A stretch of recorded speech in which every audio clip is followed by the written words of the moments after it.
Bermula dari kehilangan sertifikat hak milik atas tanah yang disimpannya di rumah yang pelakunya diduga masih keluarga seorang ASN Pemkab Sleman warga Yogyakarta bernama Akun Rumawas kehilangan sebidang tanah yang merupakan hibah dari orang tuanya. Tanah tersebut berada di Lawean, Surakarta. Sebidang tanah dengan sertifikat hak milik atas namanya seluas 216 meter persegi dijual oleh Mar Intan yang tidak lain adalah ibunya dan pembelinya adalah Handari Ningsih seharga 800 juta rupiah. Padahal bidang tanah tersebut dalam posisi diblokir oleh BPN Surakarta atas permintaan Akun Rumawas karena sedang dalam sengketa. Bahkan dalam jual beli yang tidak melibatkannya itu seorang notaris di Surakarta.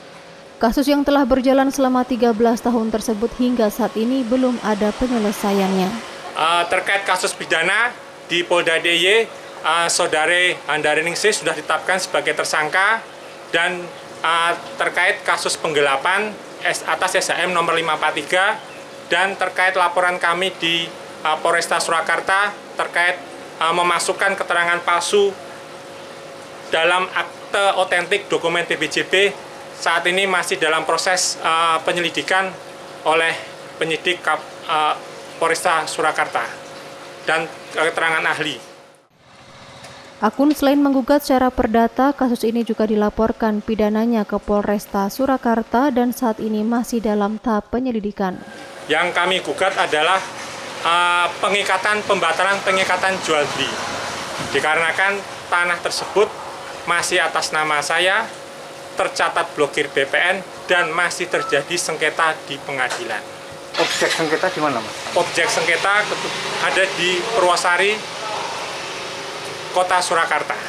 Untuk kasus yang sedang berjalan atas nama Akun Rumawas adalah kelanjutan dari rangkaian kasus hukum yang sudah berjalan sejak 13 tahun yang lalu.